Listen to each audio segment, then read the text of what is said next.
seems as if Caitlin Clark has turned down $20 million. Nobody in the WNBA saw it coming.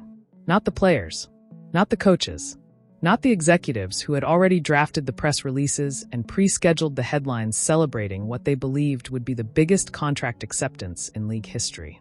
They were counting on it, banking on it. A $20 million mega deal. The kind of offer that was supposed to keep Caitlin Clark locked inside the league's control forever. But instead, the unthinkable happened. Clark didn't hesitate. She didn't negotiate. She didn't counter. She looked straight into the eyes of the officials who'd flown across the country just to pitch her the most aggressive deal in WNBA history. And she said no. Not politely. Not quietly. She rejected it with the kind of icy certainty that sent shockwaves ripping through the room, leaving executives pale and players scrambling to understand what this meant for the league's fragile future. Phones buzzed violently as agents, reporters, and rival athletes scrambled for answers. Angel Reese's reaction leaked within minutes, stunned silence. Kelsey Mitchell's camp went into instant crisis mode. Even League Commissioner Kathy Engelbert was blindsided, demanding emergency calls with owners who were already panicking about what this would unleash. And while the entire WNBA spiraled into confusion, Caitlin Clark turned away, expression cold, jaw set, walking out without a single word of explanation. Because the real reason she rejected the deal was far more explosive than anyone imagined. And when the truth comes out, the league won't survive the fallout. From the moment Caitlin Clark stepped into the national spotlight, the WNBA felt the tremor. She wasn't just another rookie with hype. She was a seismic event, a once-in-a-generation disruptor whose presence rippled through every corner of the league. Players felt it. Coaches felt it. Executives felt it most of all, sensing both the opportunity and the threat tightening around their necks with every sold-out arena and broken broadcast record. Caitlin was rewriting the rules, silently, effortlessly, and everyone who held power knew they needed to contain her before she became bigger than the league itself. Her rise wasn't smooth. Behind the cheers and the highlight reels, she carried years of bruised ambition.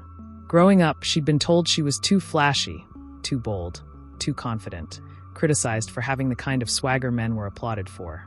That resentment simmered, hardened, sharpened her. So when she entered the WNBA, she wasn't simply trying to succeed. She was trying to prove a point.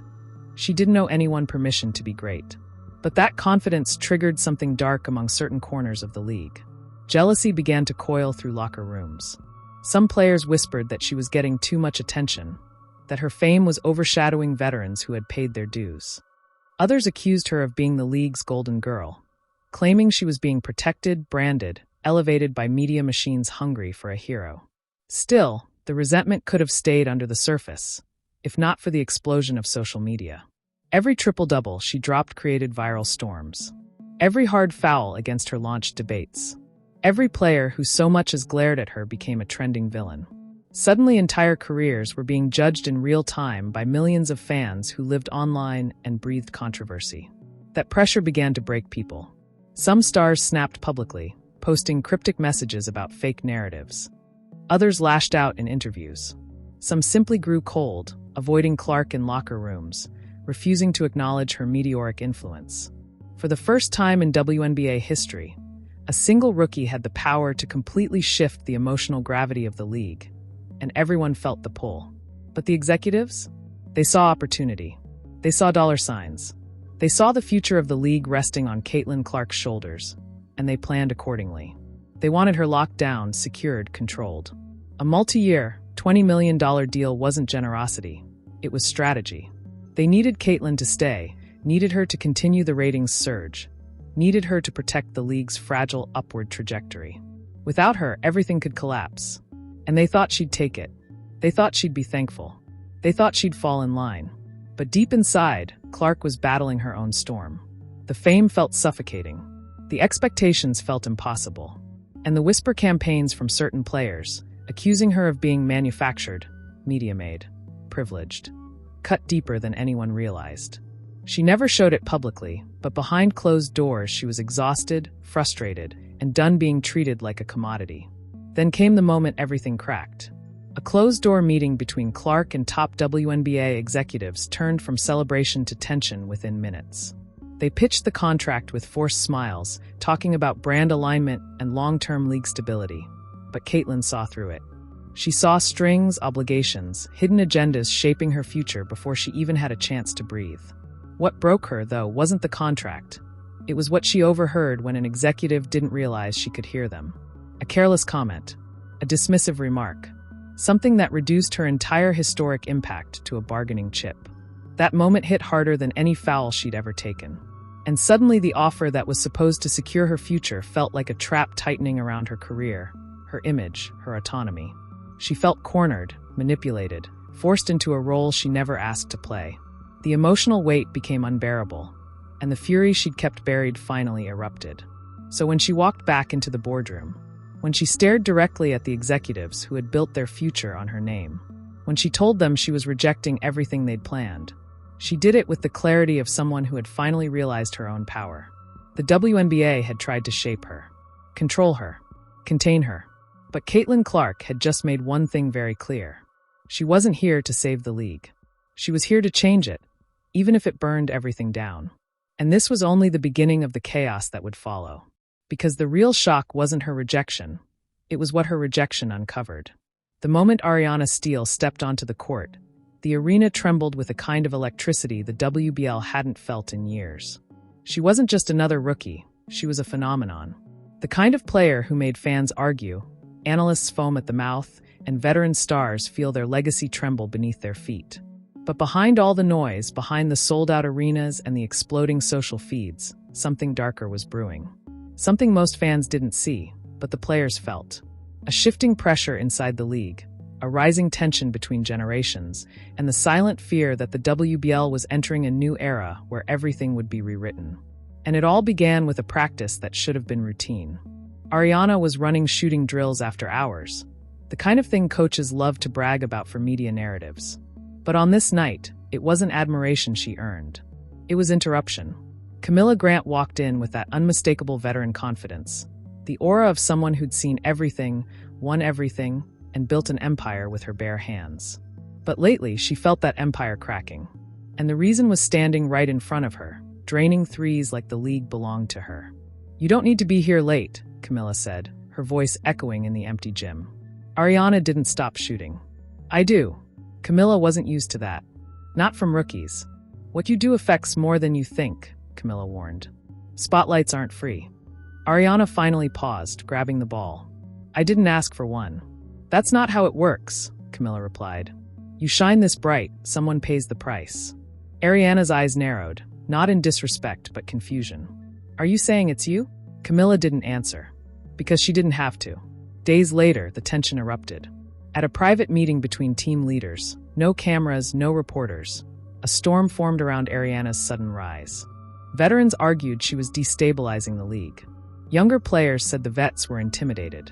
What should have been a strategic conversation turned into a civil war. Maya Lennon, the respected veteran, tried to keep the peace. "We're all fighting the same fight, respect for women's basketball," Maya insisted. "Dividing ourselves is exactly what the league doesn't need." But Jada Cross wasn't having it. "Stop pretending this is kumbaya," Jada snapped. "Every highlight, every league promo, every news clip, it's Ariana, Ariana, Ariana." The league picked their new face and tossed the rest of us aside. Ariana stayed quiet, her hands folded, trying not to show the anxiety tightening in her chest. Coach Rivera stepped in. "Enough. Ariana is good for the league. That's not up for debate." Jada's eyes sharpened. "Good for the league, sure. But is she good for us?" That question lingered like smoke. Because the truth was ugly. Some players needed Ariana's rise. Some feared it. Some saw opportunity.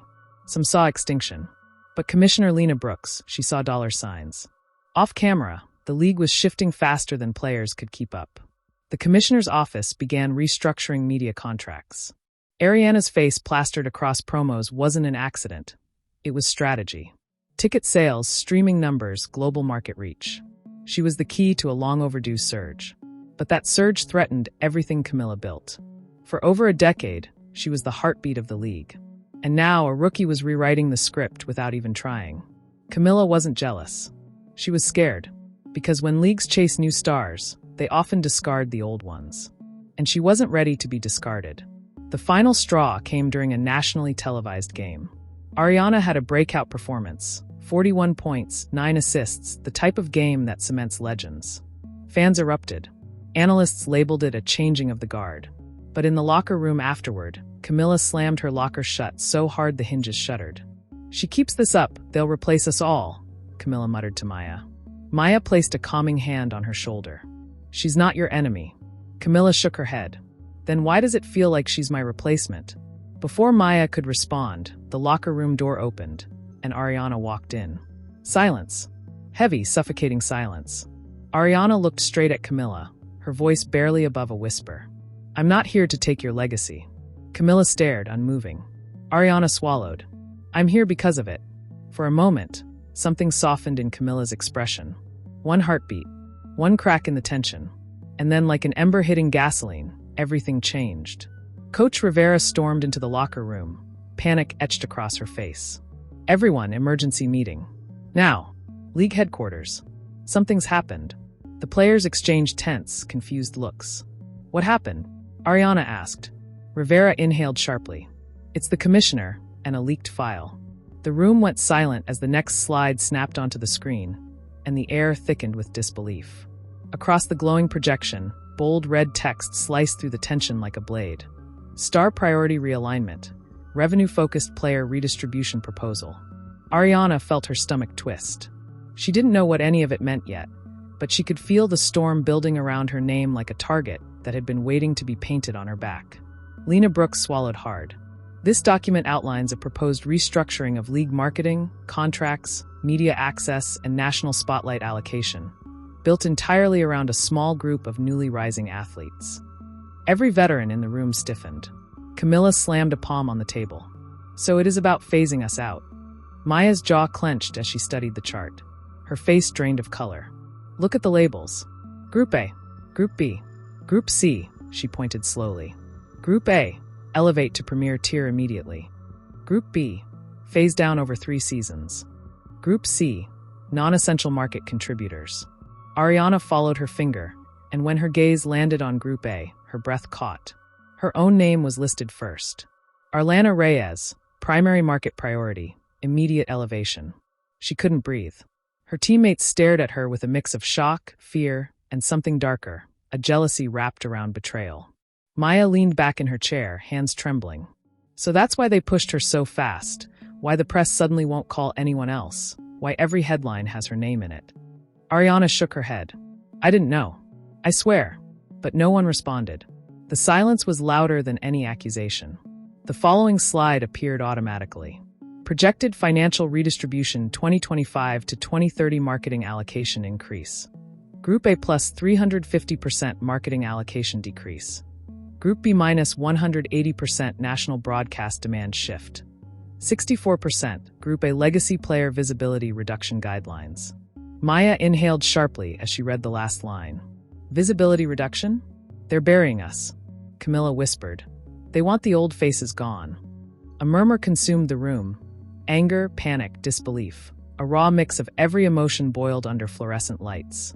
Ariana's voice was barely audible. "I had no idea." Lena Brooks raised both hands. "Because none of you were supposed to know. This was a hypothetical proposal drafted by outside consultants." Maya shot her a look sharp enough to cut glass. "Stop lying. The league has already started implementing half of this." Camilla nodded fiercely. "You think we don't see the interviews disappearing? The billboards getting changed? The sudden focus on one player?" Every word was a dagger aimed straight at Ariana. She felt herself shrinking in the chair, heat rising under her skin, her heartbeat echoing in her ears. She wanted to defend herself, but the truth was that she had felt the shift too. She just didn't know what it meant, until now. Security radios crackled outside the doors. Something was happening in the hall. Someone was yelling.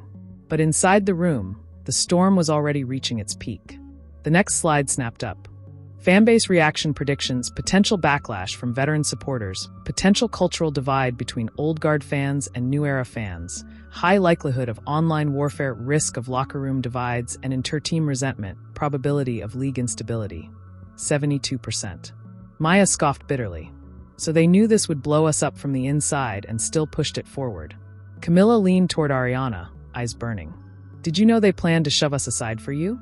Did you know you were the future, and the rest of us were already labeled obsolete? Ariana shook her head rapidly. No, I didn't want any of this. But it didn't matter. The resentment was already alive in the room. And then the final slide appeared, the one Lena clearly didn't want them to see. A table labeled, Confidential, Internal Messaging Strategy for Managing Player Reactions. Bullet points listed phrases recommended to use if veterans pushed back. Emphasize team unity. Redirect attention to growth opportunities. Privately advise veterans to embrace the transition. If necessary, incentivize silence with small contract perks. In extreme cases, threaten fines for public disruption. The room detonated. Maya's chair screeched backward as she stood. You were going to threaten us to smile while you replaced us? Camilla stood too. This is sabotage. This is manipulation. This is disposal. Players shouted over each other. The walls vibrated with frustration. And Ariana watched it all, helpless, knowing her name was plastered across every justification the consultants wrote. She was the centerpiece of the controversy, the shiny new product in a machine now tearing itself apart. I'm trying to fix this, Lena yelled over the noise. The document wasn't meant to be public. We're investigating how it leaked. Ariana swallowed hard. It leaked because someone wanted this explosion. Everyone turned to look at her. Her voice cracked. Someone wanted the league divided. Someone wanted me at the center of the fire. Someone wanted this nightmare. Before anyone could respond, the doors to the conference room burst open. Security guards rushed inside, followed by a breathless league assistant clutching a phone. Commissioner, she said out of breath. It's happening. The leak is everywhere. Lena stiffened. Define everywhere. The assistant's eyes widened. Everywhere. Social media, sports networks, blogs, fan pages. The entire proposal is online. Every page. Every line. Every name. Maya snatched the phone from her hand and scrolled with shaking fingers. A trending tag flashed across the screen. Hashtag League Replacing Legends. Another. Hashtag Ariana Priority Scandal. A third. Hashtag WBL Divide Exposed. Ariana felt her world collapsing. Her voice caught in her throat. This is going to destroy me. It's going to destroy all of us, Maya said quietly, her voice stripped of anger for the first time. They set us up to attack each other instead of them, Camilla muttered. And now the fans are choosing sides. Another security guard stepped forward. Commissioner, you need to see this. He held out his tablet. On it played a live stream from outside the arena. Fans chanting, screaming, waving signs, some defending Ariana, others accusing her of being the league's chosen puppet. Police barriers were going up. Reporters were fighting for space. Commentators were already speculating about resignations, firings, and disciplinary actions. The assistant whispered, "It's escalating by the minute." Ariana couldn't move, couldn't breathe, couldn't speak. Maya looked at her, eyes softer now but filled with something heavier, fear. They're not just coming for you, Ariana. They're coming for all of us. Lena Brooks put both hands on the table, leaning forward like she was forcing herself not to collapse. Everyone listen to me. We need to control the narrative before this destroys the entire league. But the narrative is already out, Maya snapped. And the fans aren't buying anything you try to sell. Ariana felt tears sting her eyes as she whispered, "What do we do now?" Lena didn't answer, because the doors opened again, this time slower, quieter, heavier, and a figure no one expected stepped inside. Someone whose presence instantly froze the entire room. Someone holding the leaked documents in her hand. Someone who said, in a voice that sent chills down every spine, "I know who leaked this, and you're not going to like what I found." The room stopped breathing, because the truth wasn't just explosive. It was about to change everything. The moment Caitlin Clark's stunning rejection hit the airwaves, the entire WNBA world seemed to snap in half.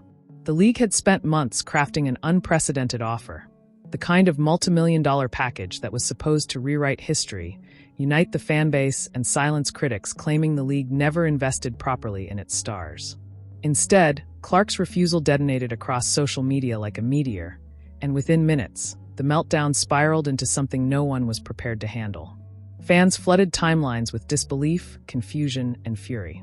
Some demanded answers from the league, accusing executives of mishandling negotiations. Others insisted that Clark was standing up for something bigger, though no one could agree on what that bigger thing actually was.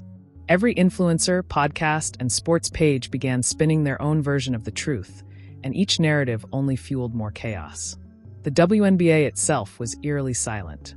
No official statement, no clarification, no reassurance, just a vacuum, and into that vacuum poured chaos. Players, already exhausted by a season of nonstop media tension, found themselves dragged into the storm. Angel Reese posted a vague message about loyalty that fans instantly tied to Clark. Kelsey Plum tried to calm the situation online, but her comment section turned into a war zone. Paige Buchers, still outside the league but firmly inside the discourse, was suddenly trending for simply liking a post. Even veterans like Sue Bird and Diana Taurasi couldn't escape being pulled into the vortex. Their old interviews were being clipped, re-edited, and reframed to fit whatever narrative fans wanted to push. And then came the locker room leaks. Anonymous reports claimed certain players felt betrayed by Clark's decision. Other leaks insisted the opposite, that some respected her stance, even admired it. But none of the sources were confirmed, turning every rumor into another grenade tossed into an already burning room. Fans demanded transparency. Reporters begged for quotes. Coaches ducked behind generic statements that satisfied no one. Meanwhile, behind closed doors, the atmosphere in the league's offices sank into complete panic. Executives feared revenue projections collapsing. Marketing partners requested emergency meetings. Ticketing departments were inundated with calls from fans who wanted to know whether Clark would still be appearing in key promotional events. Nobody had answers, and the uncertainty was suffocating. Kathy Engelbert was reportedly juggling nonstop conversations. Agents, team owners, sponsors, PR teams. But every hour, new misinformation spread faster than official communication could contain it. Clips of Clark went viral, even ones taken out of context from old games, old interviews, old moments that had nothing to do with this situation. Fans dissected every blink, every breath, every expression. What pushed the chaos even further was how emotionally high the stakes suddenly felt. To some fans, Clark's rejection symbolized her being overwhelmed by pressure. To others, it meant she was demanding more from the league. For another group, it was proof that internal tensions within the WNBA, tensions people whispered about for months, were finally spilling into public view. Teammates felt the shock too. Aaliyah Boston was said to be visibly distressed during practice. Teammates reportedly tried to focus, but the elephant in the room grew heavier by the hour. Every bounce of the basketball echoed with uncertainty. Every glance between players carried questions no one wanted to ask aloud. The media frenzy only magnified the emotional strain. Talk shows dissected Clark's motivations as if they had access to her private thoughts. Radio hosts fanned the flames by suggesting the league was hiding something. YouTubers posted theories that climbed into millions of views overnight. And then came the backlash, not just toward Clark, but toward anyone even tangentially connected to the situation. A single tweet, a liked post, a phrase taken out of context could ignite a wildfire. It was as if the entire basketball world became one giant powder keg, and every voice was a match. Through all of this, Clark herself remained silent, a silence that became its own storyline, its own storm, its own emotional earthquake. Fans begged her to speak. Analysts demanded it. Even players admitted they had no idea what was going on. The silence, the tension, the unresolved emotions, it all became unbearable. And that's when things took a dramatic turn. Because the deeper the fallout grew, the more cracks began to appear inside the league itself. A divide was forming, subtle at first, then impossible to ignore. Some believed Clark's rejection exposed weaknesses that needed fixing. Others feared it would spark resentment among players who'd fought for years without ever seeing a fraction of her offer. Whispers turned into arguments. Arguments turned into factions. Factions turned into something far more dangerous. And as the emotional pressure reached its peak, a new twist emerged from the shadows. One that threatened to blow the entire league apart. And it wasn't coming from the fans, or the players, or even Caitlin Clark herself. It was coming from someone nobody expected. Someone with power. Someone who had just decided they were done staying quiet. And what they were about to reveal would shake the WNBA to its core. The revelation didn't come from Caitlin Clark, or her camp, or any player caught in the crossfire. It came from the one person no fan ever saw entering the battlefield, a WNBA team owner. And not just any owner. One with a reputation for never speaking publicly unless absolutely necessary, someone who'd stayed silent through every league crisis, someone the media joked could survive a nuclear blast without saying a single quote. And yet, on this night, they stepped into the spotlight like a storm. Their unexpected message hit social media without warning. A cryptic, explosive declaration that the league had been pushing too far, too fast, and that the $20 million Caitlin Clark offer was not the full story. Within seconds, the post detonated across the internet. Fans didn't even know what they were reacting to, only that it sounded like someone from inside the WNBA machine was hinting at something deeper, something hidden, something that might shatter everything. Everyone demanded answers. But that owner wasn't finished. Before the world could catch its breath, an anonymous league insider suddenly appeared on a late-night live stream. A grainy silhouette, voice distorted, feeding the chat room with claims that the Clark offer was more than a financial deal. It was a power play, a political move, a desperate attempt to stabilize tensions within the league that had been brewing long before this controversy ever erupted. The live stream exploded in real time. Tens of thousands watched. The chat scrolled so fast it became unreadable. Fans, players, media, everyone was online, waiting, panicking, connecting dots that may not have even existed. And then the insider dropped the bomb. According to them, the offer wasn't rejected simply because Clark didn't want it, but because she was never meant to accept it in the first place. That it was, allegedly, a strategic proposal designed to test reactions, gauge influence, and reveal internal fractures within the league's own leadership circle. They claimed the offer was a pressure move, not a real pathway. A narrative that instantly sent social media into a frenzy. Suddenly, the entire storyline flipped on its head. Fans who had been angry now felt deceived. Analysts who thought they understood the situation realized they'd never had the real script. And players who had spent days drowning in backlash finally started demanding answers of their own. But the insider wasn't done. They continued, saying there was a plan. A massive, confidential initiative that involved elite players, select coaches, executives, and a long-term restructuring of the league's promotional hierarchy. They claimed Caitlin Clark's rise had accelerated this initiative far beyond its intended timeline, creating a pressure cooker inside the WNBA that no one was prepared to handle. And then, in a moment that made the live stream freeze in stunned silence, the insider said 8 words that reshaped the entire narrative. The league's true crisis hasn't even started yet. That was all it took to send the internet into a meltdown. Podcasts went live instantly. News outlets scrambled to produce emergency segments. Players woke up to notifications that wouldn't stop buzzing. Even Team USA's camp was reportedly stunned by the chaos, unsure what any of it meant. And as expected, the league denied everything, quickly, firmly, decisively. But the damage was already done. Speculation was now raging hotter than ever. Nobody trusted anybody. Fans were convinced something huge was boiling under the surface. Even the players felt the ground shifting beneath their feet. But the most shocking reaction came from Caitlin Clark herself. After days of total silence, after a week of the world begging her to speak, she finally posted something. A short, simple message that instantly became the most analyzed sentence in WNBA history. It's bigger than what they're telling you. Within minutes, the post had millions of views. Within an hour, it was trending in 20 countries. Within 2 hours, fans were convinced the league was hiding something catastrophic. The league scrambled for control, rushing out statements, counterstatements, press releases, none of which calmed the storm. Reporters camped outside team facilities. Talk shows speculated nonstop. Conspiracy threads multiplied like wildfire. And then, as the world spiraled deeper into panic, a breaking report emerged from a major sports network claiming that a secret emergency meeting was happening. One involving the commissioner, team owners, and several high-profile players. But the most jaw-dropping detail wasn't who was in the meeting. It was who was locked out of it. Caitlin Clark, the player at the center of the storm. The player whose name was driving record traffic.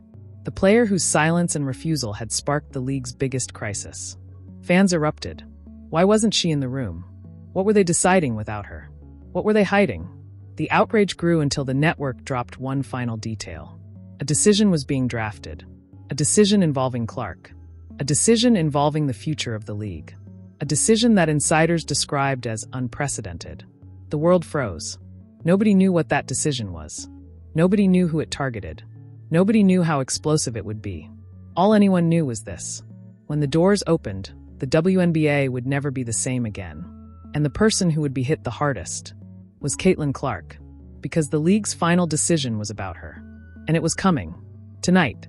And now, after everything you've just witnessed, every leak, every shattered alliance, every moment of chaos spiraling out of control, here's the truth. This story isn't ending. Not even close. Because the WNBA's next move, the league-shaking, career-altering decision they're drafting behind closed doors right now, is about to hit the basketball world harder than anything we've seen all year. Caitlin Clark has gone silent. The league is scrambling. Players are choosing sides. And fans are tearing each other apart in real time. But here's the dangerous part.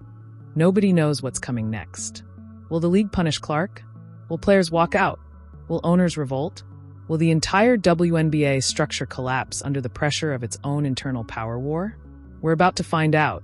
And when it drops, it's going to be absolute madness.